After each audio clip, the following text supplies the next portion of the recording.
Hello again, everybody. I'm Jeremiah Reiner, and thank you for listening in to a brand new episode of Deeply Rooted.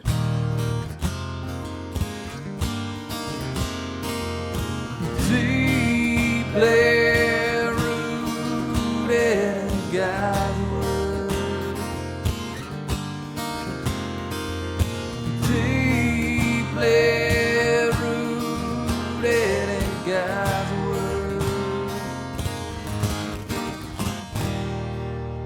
Hey, everybody, and welcome to a brand new episode of Deeply Rooted. We're really excited about our interview today, but before we get started, we want to remind you, make sure you go over and subscribe to our YouTube channel.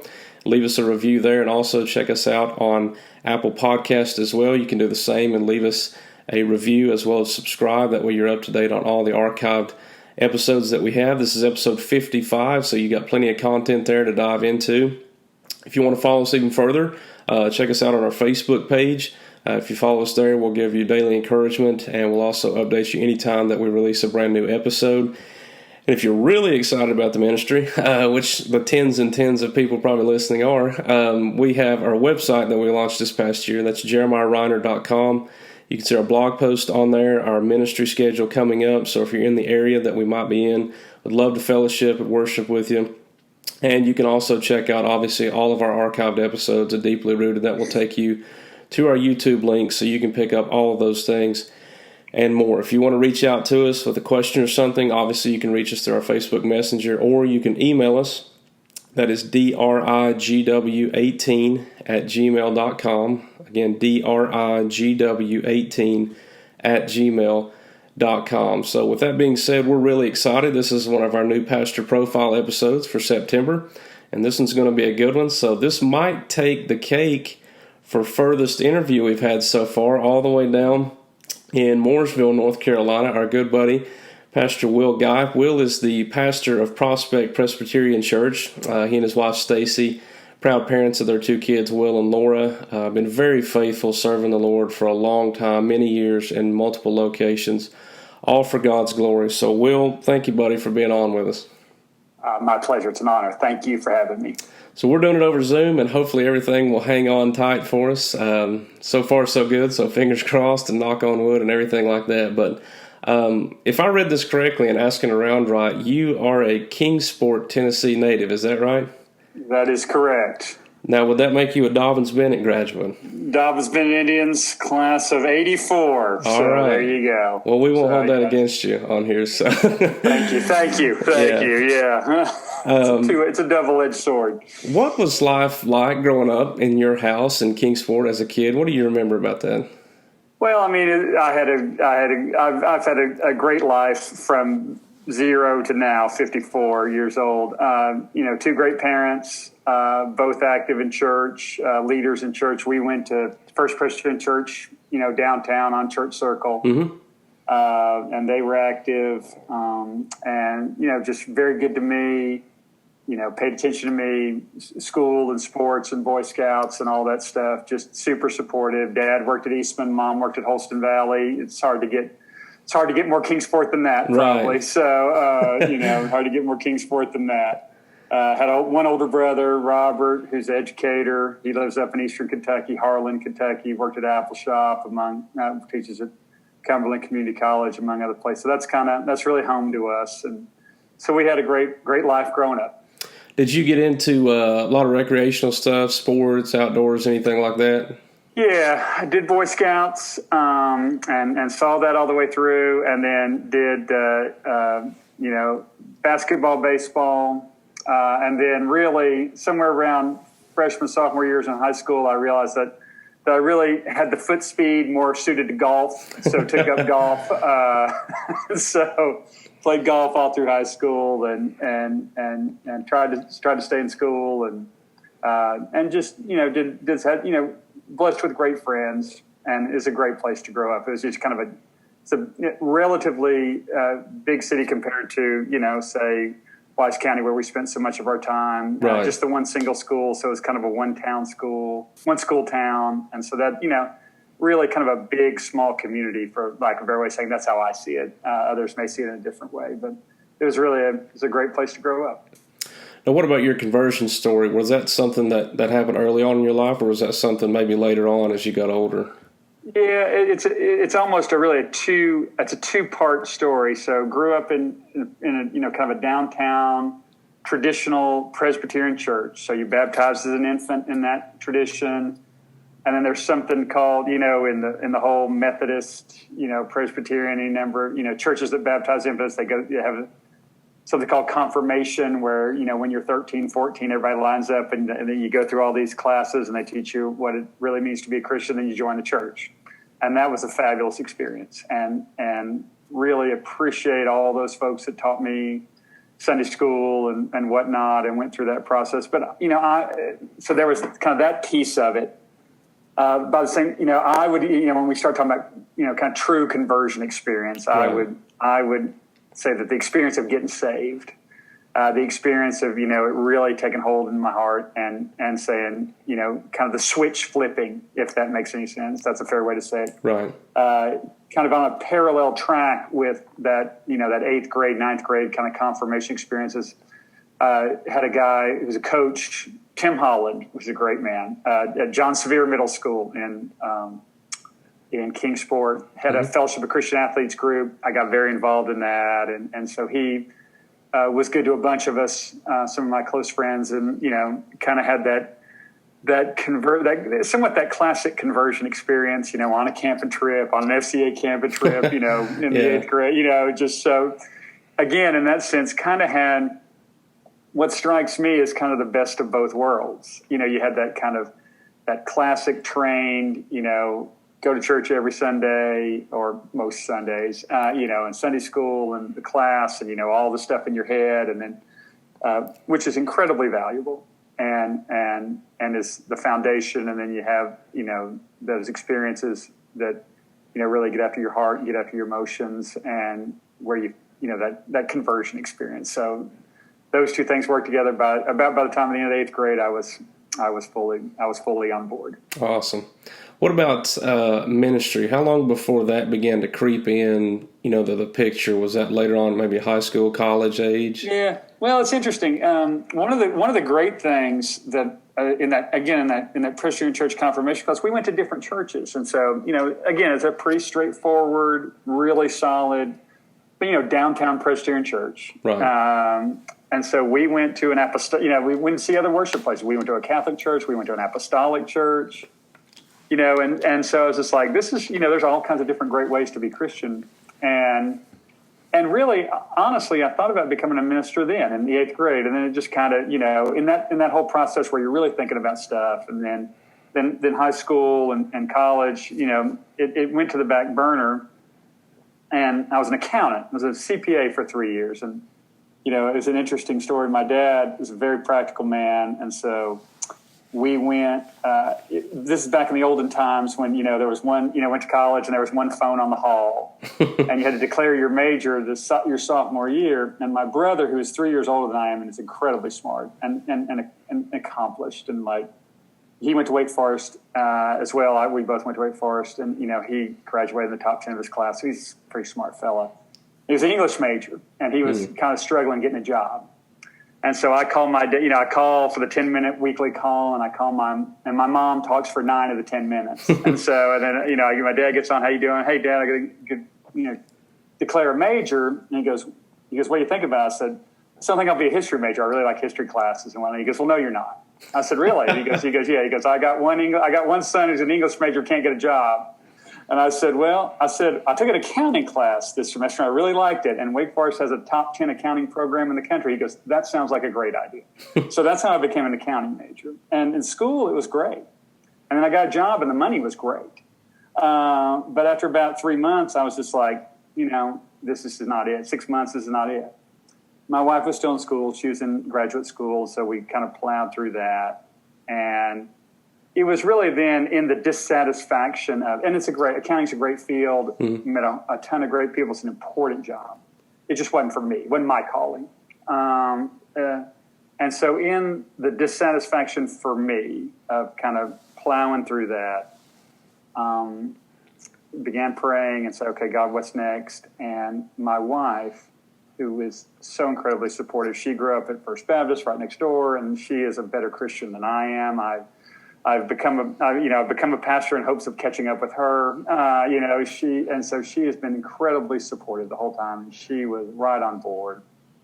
And we talked about different options, and just the more we talked about it and prayed about it, it's like becoming a minister was what I needed to do and was the right thing for me in my calling. So, we got to ministry through kind of going through, kind of just going to school and doing it right and finding a good job that'll, good steady job that'll provide financially and was a good work, just wasn't for me. And so out of that kind of, this is not it, what do we do? And she and I, absolutely under God's help and control, kind of found the ministry, and it was the right decision. How did Dad receive that? Dad was on board. Dad. That's a great question. Dad was on board. He was an elder in the Presbyterian Church, so hey, I want to become a Presbyterian minister. That was a legitimate call. And at the end of the day, even in the once you become an accounting major, it's all his understanding of what would make you happy. What's going to make the best life for you. And I think when he kind of saw the dissatisfaction in the business world and saw and heard the satisfaction and the hopes of the ministry, he was on board. And of course, Mom was on board. So Mom, Mom's a great mom. Mom's on board, pretty much whatever you want to do. Now, you mentioned you and your brother, both graduates of Wake Forest. What drew you guys there? I mean, from being from Kingsport, going all the way across the state line. Yeah. Well, first of all, the main thing is that my older brother was there. Okay. But it was an interesting situation back in the 80s. The director of admissions at Wake Forest was a DB graduate of Dobbins Bennett. So he came back and recruited pretty hard, and so that's how my brother found his way. And so we went over, and it's kind of the classic. There's a lot of great schools out there where it's a great school, but you kind of walk out there, and it's got the big quad, and the trees, and it's kind of like that idyllic, college setting. And so knew him, had experiences there. It's kind of small. At that time, with the roads and whatnot, it's about 4 hours away, which was, a good distance away. It was away, but you can get back home in half a day if you need to, and all that. So it's a high quality school, and so those things just combined. It was a great spot for me. Met some great people, some friends to this day. Yeah, beautiful campus. I had a chance to visit there years ago. Met on there for a few different events. Is that where you ended up going to seminary, or did you kind of take another route after that? No, so they didn't have they have a divinity school now. Right. They didn't at that time, and so did graduate there. Did 3 years with Arthur Anderson, which was a big, a large accounting firm, and then found our way to seminary. Went to a Presbyterian affiliated seminary, Union Theological Seminary in Richmond, Virginia. Okay. Union Seminary in Richmond, Virginia, which was a really good school. Had a great kind of biblical faculty, especially, really good Bible teachers. And so we found our way to Richmond. My wife's a physician assistant, so she was able to kind of, take care of us while we were there and enable me to kind of focus on what I was doing study-wise. Now, did you end up having to take on any kind of secondary jobs, or was it a lot of hands-on while you were there? Yeah, a lot of hands-on, did some summer internships, worked at the library 1 year, and then our first child was born. It's a 3-year school, and so towards the end of the second year, our first child was born. Okay. Will, our son Will, and so I did a lot of childcare, which, there's a couple things in my life that really surprised me, and that was how much I enjoyed it. I always thought I'd be one of those dads that's like, oh, I'm ready to be a dad. When they're when they're six and ready to play ball, I'll be there all day, and help them with school. But 0 to 5, I think I'll be pretty useless. And it turned out that it was doable. So that was a great part of the third year. So that's kind of what kept me occupied. What would you say to all the young guys out there that are, I'm sure there's plenty of them that are in your shoes now, they're young, they married or at least close to being married, and they're thinking seminary and thinking about getting into it. What would you say to them now, looking back on all your experience? Yeah, I think to me, it was incredibly worthwhile. My experience was, I know I'm supposed to be a minister. Mm-hmm. And, we went to Sunday school and youth group, but I had so much I didn't know. I remember going to a lecture. There was, like I said, there were some great Bible teachers at the seminary at that time, and I remember going to a lecture early by the most well-known of the professors there, and he was breaking down something in Romans, and I was just like, I'm not sure I agree with that. And I was about to raise my hand, and I said to myself, this guy writes books about the Bible and about the New Testament, and you can't even name all the books in the New Testament. So you may want to sit down and shut up and just listen. And so for me, it was huge. I knew with every fiber of my being I was supposed to be in ministry, but just I did not have, the background of, where personally I had put the time in to study. So I needed to catch up, for lack of a better way of saying it. And so, and for me, there's all kinds of things that a person can learn in seminary and what you might be looking for in seminary. To me, if you find a great biblical faculty, great faculty in the Bible teaching department, to me, that's what you're going for. There's all kinds of great disciplines: theology, historical theology, counseling, preaching. All those things are incredibly valuable, and I learned a lot in all the different departments. But if somebody, if you find a seminary where you've heard of some of the teachers are well known, they're theologically correct and solid Bible teachers. For me, that's what I went for, because if you got to hold the Bible, then you can figure the rest of it out. Yeah. You can figure the rest of it out. Now let's shift gears for just a second, maybe a little more lighthearted. But you and Stacy, how did you guys meet? I know you mentioned you being there at Wake Forest. How did that all come about? Yeah, well, actually, she's from Kingsport too. She's a year behind. She ended up going to Wake as well. So no, she is a year behind me at Domus Bennett, and she was all of my best friends. I had 3 or 4 best friends. They all went to First Baptist, and then she had 3 or 4 good friends, and they all went to First Baptist, and so they took me on as a mission project, and so I learned all kinds of cool things. But no, she just met through mutual friends. Kind of towards the end of my senior year, she was she was a junior.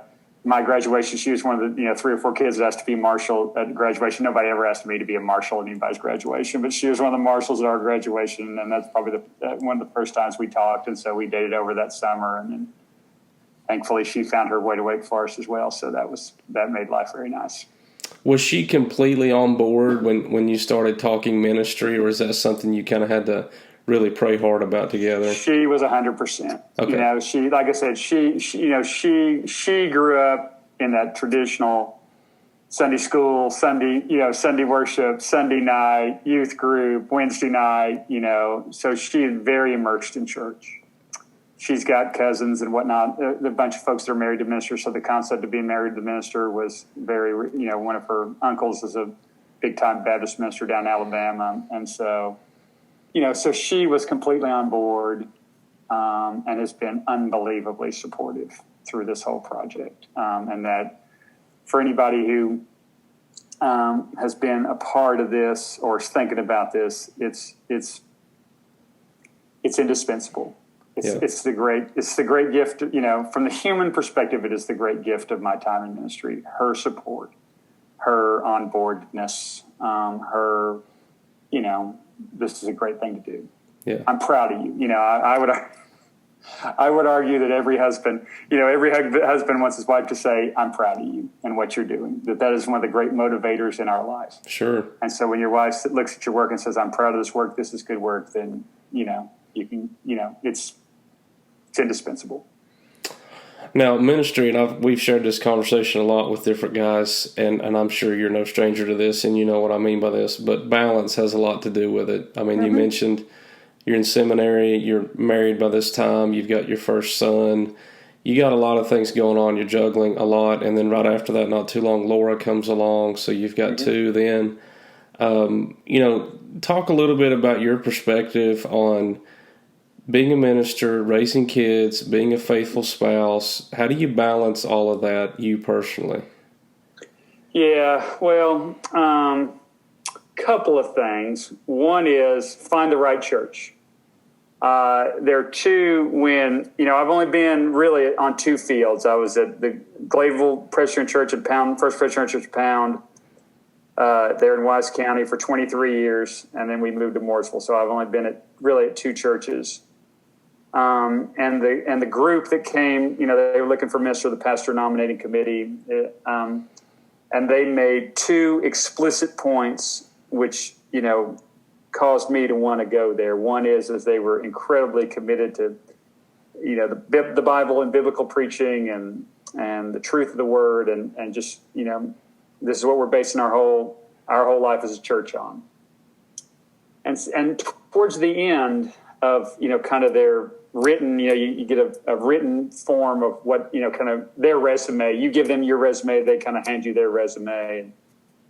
And they wrote something at the end that I'll never forget, and which immediately got my attention among multiple pages of words. It said, we expect the minister's priorities as relates to his time to be as follows. Number one, his personal relationship with Jesus Christ. 2, his relationship with his family. 3, his work at the church. And let me tell you, when you see that and you get the sense that they mean that. So the first key to balance is find the right church. Find a church where they'll say something like that. Your personal relationship with Jesus Christ is number one, and an understanding that if it's not right at home, you're not going to do a very good job as a minister. I think that's, kind of certainly in the ministry, but probably in every job in the world. If the people in charge would realize if it's not going well at home, you're not going to do very well at work. And if you would, give people the time and space to make it work right at home, then everybody's going to be more productive. That's been my life and my observation. And then kind of point number 2, balance is doable.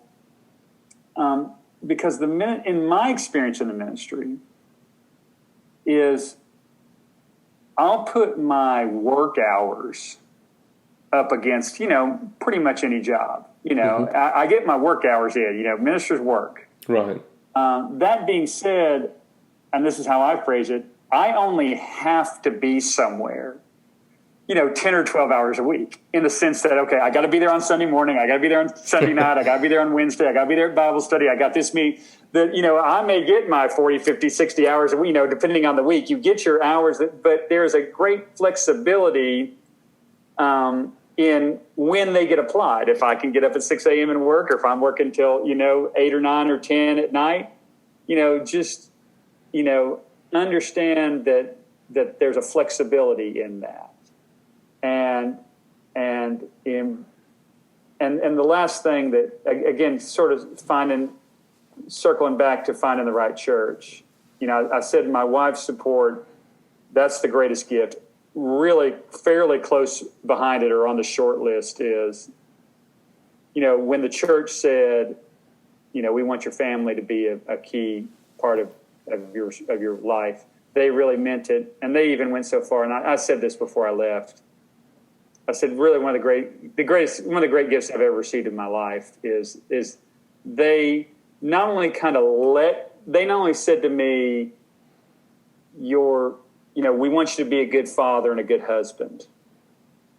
That would have been enough. But what they communicated to me, not specifically, but with the way they treated me and the way they prioritized things, was, we actually consider you being a good father and a good husband to be part of you doing your ministry. That's really part of your job. And that's how they treated me. And that's a gift I can never repay. That to be a good husband and to be a good father, they really treated it as, you're working for us when you do that, or if I could put it that way, this is part of your job too. And to kind of feel that is, like I said, I would suggest to guys, find church, ask that question. Because if they're interested if the church is interested in hearing the Bible and living the way we think the Bible teaches, and enabling you to be a good husband and father, then everything else can be worked out. Sure. Do you Is that remember? your question? Is that what you're asking? Yeah, you're right on point. Yeah. Okay. Mm-hmm. Do you remember the first message you ever preached? I do. I do. I was scared to death. It was Acts 4. Where I finally I stumbled around for what seemed, it was probably only about 5 minutes, but it seemed like about 30 minutes fumbling around trying to find what I was going to say. And I had it all written down, but it didn't come out right. But then there's this little sequence in there where, the Jewish authorities tell Peter, hey, you guys need to stop talking about this Jesus guy. You're getting, and Peter says, there's a paraphrase. He says, you guys do whatever you got to do, but we're going to do what we got to do. And we're going to obey God, not men.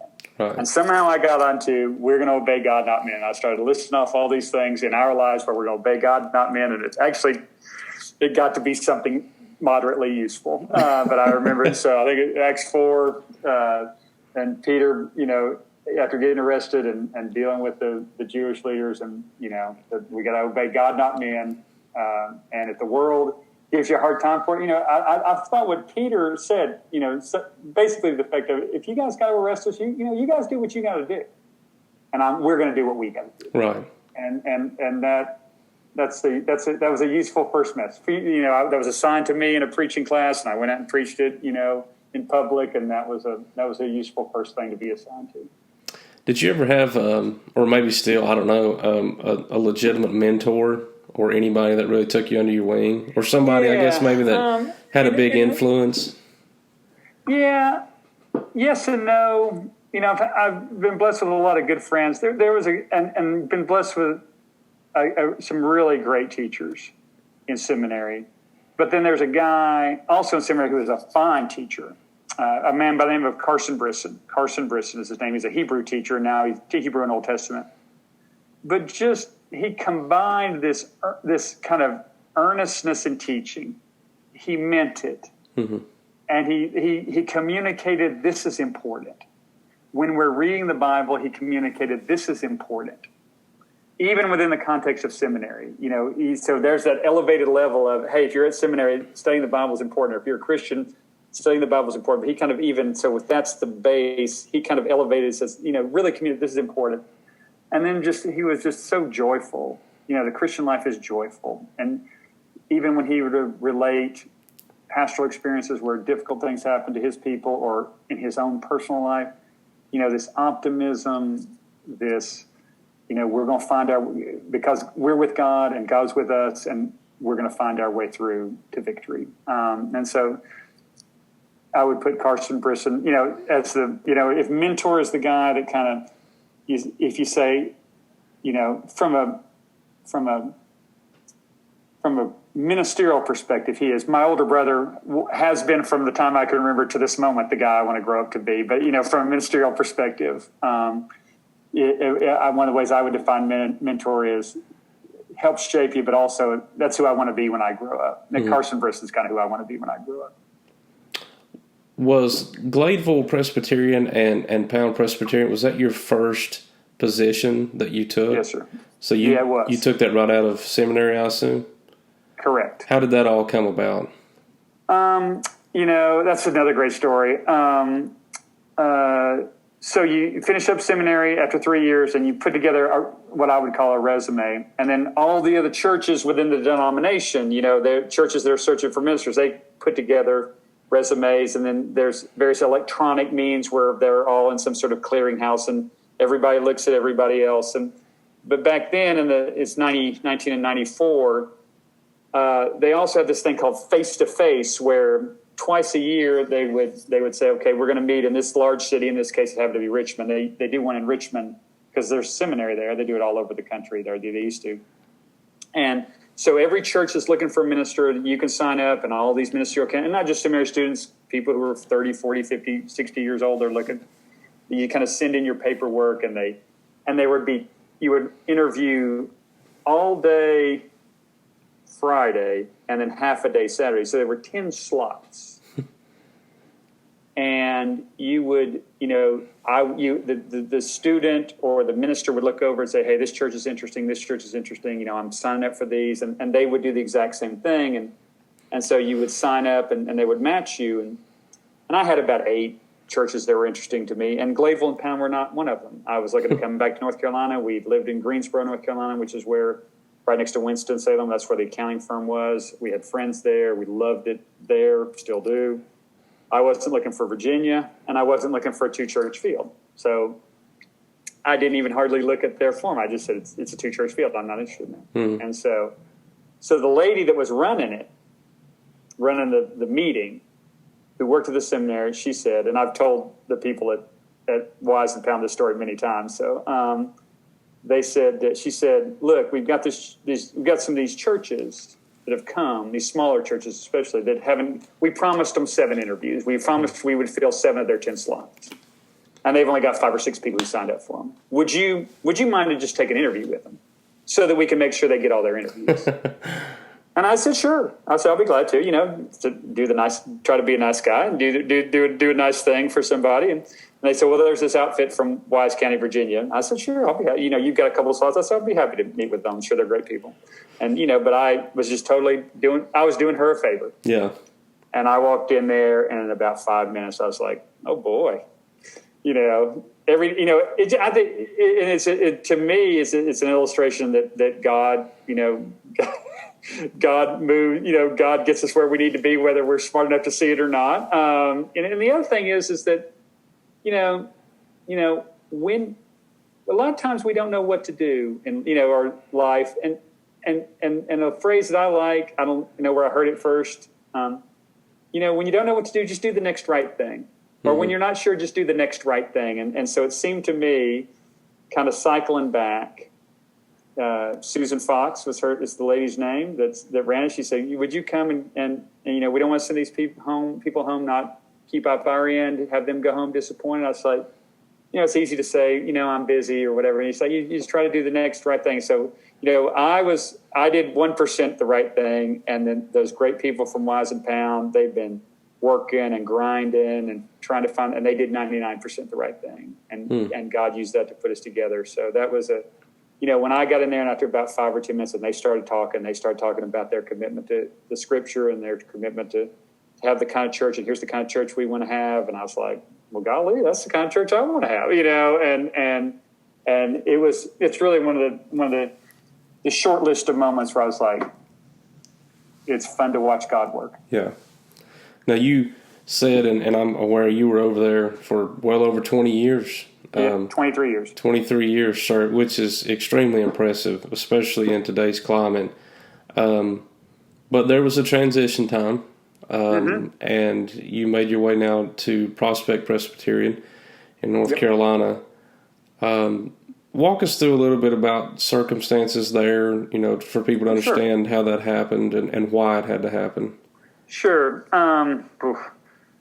The short answer is my mom and dad still live in Kingsport. It's always funny. Everyone who knows me, when I begin something says the short answer is they get a snack. And they just settle in and get a snack. My mom and dad live in Kingsport. My dad died right before we moved to Wise. He died at 59, right before we moved to Wise. And my mom died about 20 years later. And one of the great benefits that was attractive to come into Wise County was it would be close to my mom right after my dad died. So that was certainly a factor in coming there as well. So she passed, and then my wife is an only child, and her folks live in the Charlotte area. Mooresville's in the greater Charlotte area, and her folks live in the greater Charlotte area. And so that, she just we saw that, when your parents get old, you have 2 choices. You can take care of them, or somebody else can take care of them. And so, she had been great to me in terms of, taking care of my mom the way she needed to be. And she expressed that this is important to her to get over and be with her parents, as they were getting older, both to enjoy them and also, to take care of them as they got older. Yeah. And so that was that there's all kinds of factors in a move, but that to me was the biggest factor. And, we loved it there, raised our children in Wise, in a very real way. That's home to my children, mm-hmm. and that's home to me.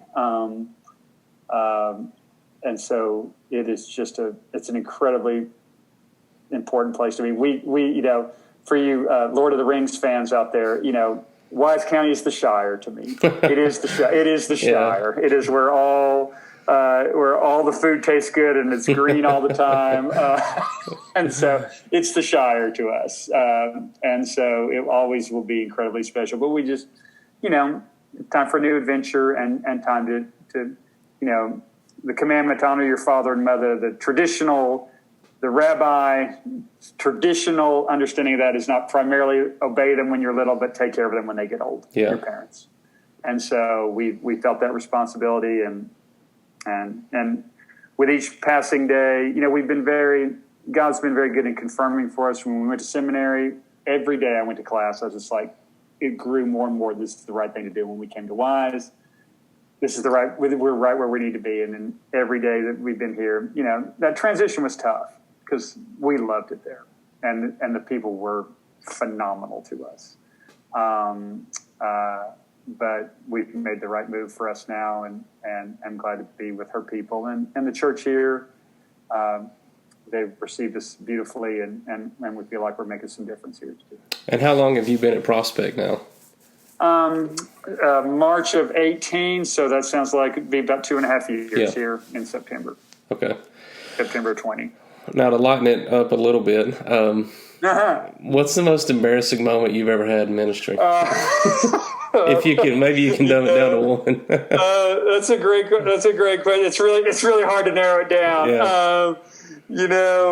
I'm a good Presbyterian, so we take when we baptize people, we baptize infants and we baptize grown-ups, but we just bring them in and pour a little water on their head. But when in Wise County, what we offer, it's in our tradition that if people want to be immersed, they can be.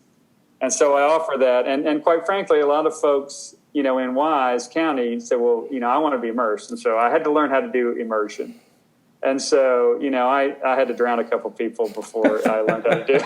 So, and then the first one, in a creek when it was cold, that was, I didn't handle that one as well either. It's like, I don't know what to do. And I just know you gotta go under, whether you want to or not. And so I don't think I think the timing and the communication wasn't really good, but everybody survived. So that's among the long list. Probably me learning to do immersion baptisms was probably, they didn't teach us that at the fancy Presbyterian seminary. So we had to learn that on the slide, but it's great. I'm a huge fan of immersion. If I were starting a church from scratch, that's what we do. That whole idea of the old man is buried and the new man is raised up, new woman is raised up. It's a fabulous symbol. What do you think personally is your greatest memory so far in ministry? No, a couple. When your children go through youth and your children make their profession of faith, mm-hmm. My son Will, especially when Laura got confirmed, they got baptized as infants, but then they made their profession of faith. And when we were doing that up in front of the church, and Will told me later, he goes, we were all taking bets on the over-under when you would start crying. And it's like you barely made it, past the 15 seconds of the over on that or whatever the over-under was. And so when your children, show up at church and they go to youth and they learn it and they mean it and it takes a hold in their lives. And like everybody else, nobody's perfect, but when it takes a hold of their lives and it's real, for the dad, that's a big deal. And then, and I think the other thing is, and it's 23 proud moments or 21 proud moments. Somehow, we want to do a youth mission trip, and we kept going back to Richmond. I knew some people in Richmond, some inner city projects, some inner city daycare, and then working in some homeless feeding programs. Mm-hmm. And that just became a habit. We went back like 21 straight summers.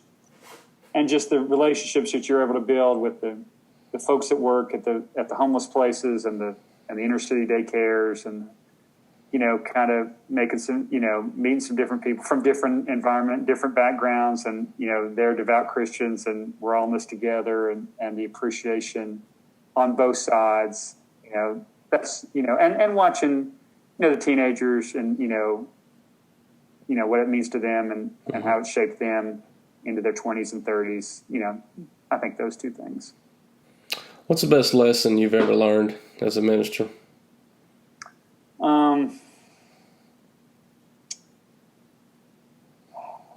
I think, that God is interested in your past, but he's way more interested in your future and your present and your future. That we are a bunch of sinners. I'm a sinner. I won't try to compete with Paul, but when Paul says I'm the greatest of sinners, I'm ready to throw in with that. Yeah. And God, and there are things that we are ashamed of, or we wish we'd done differently, or you're guilty about, or God, why did I say that? And your past matters, and it needs to be addressed, and there's things to be worked on. But Jesus Christ is more interested in your present and your future. And I try to learn that, and I try to tell people that I will end a lot of services with Philippians 1:6. He who began a good work in you will see it to completion. Yeah. And I think if we can get a hold of that God has begun a good work in us as ministers, as individual Christians, as Christian families, as churches, God has begun a good work in us. And the promise we have is that he will see it to completion. And just stay confident, optimistic. There's all kinds of ways to witness. And I think there's, our generosity as a witness, our moral behavior as a witness, apologetics and answering questions that people have, addressing the perceived. I don't think there's a big differentiation between Christianity and science, but the perceived difference, and understanding that all truth belongs to God. And so, and figuring out how to, how to bring all God's truth to bear, and the Christian is not afraid of any of God's truth. There's all kinds of different ways to do apologetics and to explain the faith. But I am convinced our greatest witness is our joy, our persevering, optimistic joy, where people look at us and say, I may not believe everything they believe, but boy, I like having these Christians around. I like them being my boss. I'd like for one of them to marry my daughter. That joy, that optimism, that goodness and integrity, that our joy. And I think we get that when we trust that our sins are forgiven, and he began a work in us, and he'll see it to completion. I think the Bible is pretty clear that every minister is gifted uniquely. And, you see that in the fact that Peter's not Paul, and Martin Luther's not Jonathan Edwards. And you and I aren't Billy Graham, and that's okay. Right. And God has called us each to specific times. You personally, after all these years now, what do you think your strongest gift is as a minister? It's kind of one of the themes we've been coming back to is God. You think you know what you think you know, and then God says, no, actually, it's this, this, and this. Yeah. When I knew, like I said, I knew with every fiber of my being I was supposed to be a minister once we figured it out.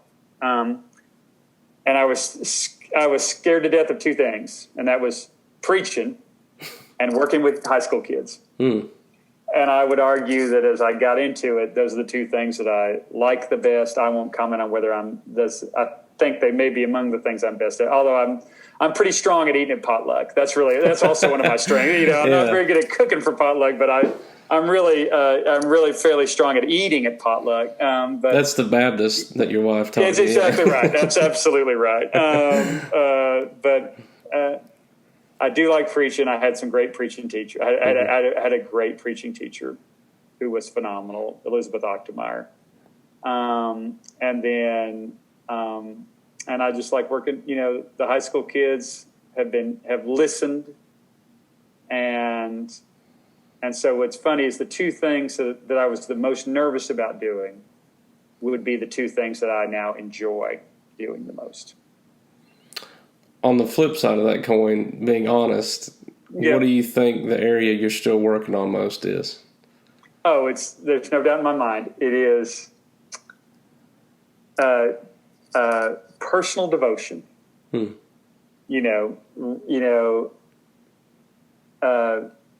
it's some days I'm great, and some days, and it's not. Some days you're great. I'm sitting down, I'm reading, I'm praying, I'm going through a devotion book, and I'm like pounding through it, and it's to miss a day is no big is a deal, but it's not the big. It's I will find you get busy,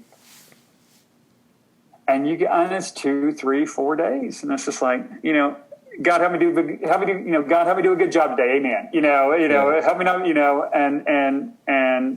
and here's what's amazing when I sit and do it,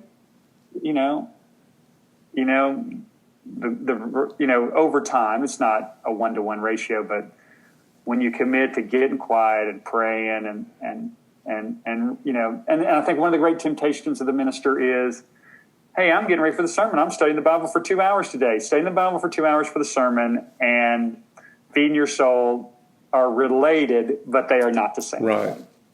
And so that is, it's funny. One of the over 20 some years, you develop a series. I'm going to say another name of a guy I love, Jeff Reynolds. Jeff Reynolds up in Wise County got me into a prison ministry, which was a phenomenal thing. Working with some guys in East Tennessee and there in Wise County. And I developed this. It's very interesting. I developed this, 4 or 5 session Bible study on what the Bible teaches on prayer. And I'll be honest with you, it's one of the better Bible studies I do. Mm-hmm. And what's funny is that it's a great Bible study, but the challenge of the minister is to live the Bible study. What do you think the most trying part of ministry is? I would say that the most trying part of ministry is in some ways connected to the most satisfying part of ministry for me, and that is sitting with people when somebody's died, somebody in the family's made a bad decision, something's happened, the grief, the sadness, right. The sorrow, especially when the why question, why did this happen? This person was, we all know how difficult it is when a great saint has lived to be 85 and is sick and not feeling well and they die, there's a sorrow there, but there's a joy in their going on to the kingdom and all that, and it is real. But when somebody dies, quote, before their time, unquote, why? And it's both, that is both. At some point, now I'm in here, you're in the trenches. We're not at potluck anymore. We're not in the neat and clean Bible study where let's break down, here's what this Greek word means. And all of that is incredibly important. It's trying, and it's in some ways it's the most satisfying part because now we're going to find out, we're going to help if my faith can be real. Mm-hmm. If my confidence can be real in Jesus Christ, if, we're going to grieve, but we're going to grieve with hope. If that can be real, then it can help it be real for them and help them find the real. And believe me, their faith and their real faith helps feed my faith. Let's look ahead forward. Okay. We pray a long time. But I sent this question to you, and I always get a lot of feedback from guys, even after we talk and stuff. But what would you want your legacy to be, not just as Will Gipe, but as Stacy's husband, as dad to Will and Laura, and then ultimately as, here's a man that dedicated his life for decades to the ministry. What do you want your legacy to sound like? Yeah, that's a great question. I don't know if people do this. I kind of grew up in in the 80s and 90s business culture, when writing mission statements was a big deal. I don't know if people still do that, but that was a big deal then. So I got my mission statement right there on my wall, right over there. And and when you wrote that question, one of the 2 or 3 paragraphs I've got is to make my wife, make my son and daughter, make my mom and dad, make my brother, make my friend say, that's my husband, that's my dad, that's my son, that's my friend, with pride. Make your people proud. I mean, it starts with one to make your Lord and Savior proud. And I think, when Jesus sits down with the disciples, he says, I call you my friends. I think it is okay to use that kind of language, I think Christ invites us to use that familiar language of, I just want to make him proud, whatever that, and that's one of the reasons why we read the Bible, to find out different things make different people proud. So one of the reasons we read the Bible is to find out what makes Jesus Christ proud of you. Yeah. And so, that was, my dad was a man of relatively few words, but that was a phrase he used. I'm proud. When he said he was proud of you, that was a big deal. When he said, make us proud, when you're going off to school, or going off, you're getting on the bus to represent the team, the middle school or the high school in the ball game, or, make us proud. And so the concept of trying to make Christ and then all those fantastic people in your life, just to make them proud, whatever that means. That would be plenty of legacy to be to say that was a person of integrity, a person who tried, and who at some level kind of embraced, Jesus Christ. Jesus said, if you want to be great, be a servant. If you can somehow embrace, being a servant to people, that would be, anywhere in that neighborhood would be a great legacy. Well, we always like to do this at the close of these pastor profiles. We have a good time with this. We like to fire away 10 really quick, rapid-fire questions, just totally for fun. And I don't think you've seen these, as far as I know, ahead of time, but we're going to run through them real fast. So just 1 or 2 word answers, or whatever need be. Yes, sir. Are you ready? I'm ready. All right, here we go. Number 1, what's your favorite song of all time? What a great.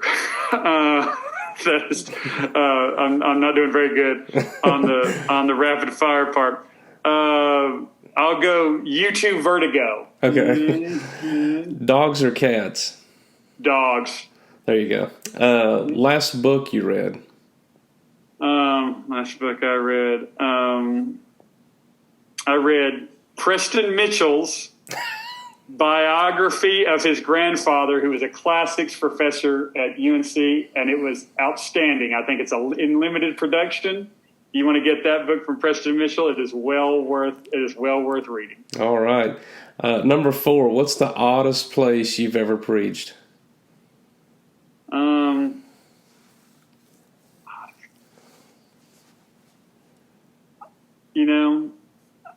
Really no, just churches, and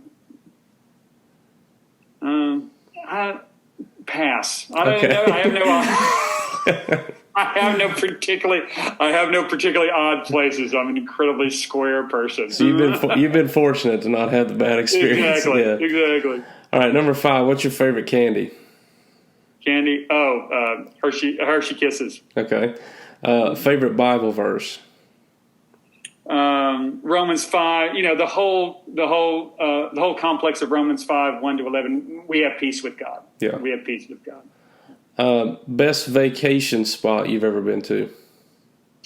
My mom. We went to Seattle, Portland. My mom had tickets to fly anywhere in the continental U.S. for our family, and so we said we're going to go as far away as we possibly can. So we went to the Pacific Northwest, and it was in the summer, and it was phenomenal. Awesome. Favorite pizza topping? Steak. Okay. iPhone or Android? iPhone. All right, and last one. Favorite restaurant? You know what? Let's read. let's bring it home. They were always so nice to me. They would always write sweet messages on my Nuts Grill in Wise, Virginia. There you Nuts go. Grill in Wise, All Virginia. right. They would always write sweet messages on my burgers. Well, there you have it, folks. We appreciate Will being on with us today. Hang tight with us. We're going to be right back with a couple of closing announcements, how you can get in touch with him and their church down there. So be right back with some of that.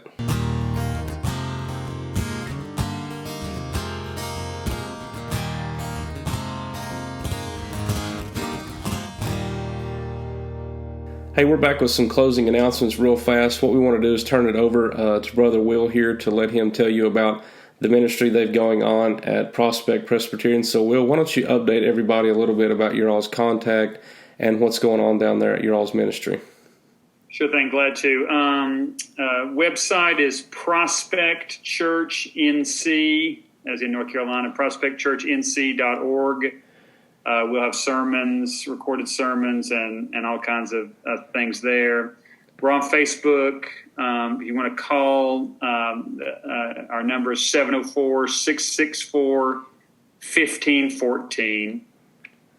When we get back to normal schedule, we'll be Sunday school at 9:30, worship at 10:30. We do Wednesday night at 7, and we do a Bible study Thursday morning at 10. If anybody's in the area in Mooresville, North Carolina, we're out on 9425 West North Carolina Highway 152 in Mooresville, out in the farm country north of Mooresville. It's lovely. Awesome. Well, he was telling us just ahead of time also, you guys are working on getting some camera equipment coming up, so hopefully maybe doing some video and in the near future, so you might be able to catch that, pay attention to the website there and on Facebook as well. So, brother, I can't tell you how much we appreciate your time. I know we had our battles with Zoom and all sorts of email issues. But, Jeremiah, big fan of yours, big fan of your ministry. And also, I've said this to a couple of other of my friends in the ministry, is you guys who hold down a real job during the day and then do the exceptional work of being a minister as well. And all you're doing with your preaching and the podcast, you guys are my heroes. You guys are my heroes. And I appreciate what you're doing. It's an honor to be on. Well, I appreciate that, man. I'll make sure not to tell Jordan Hughes you said that, but there you go. So if he listens to this, maybe he'll catch the end of that. But, man, I appreciate you big time. Tell your wife we said hello. Tell your kids we said hi. And until next time, folks, we appreciate you tuning in. So we're going to close it out right there. So we hope you have a tremendous week in Jesus.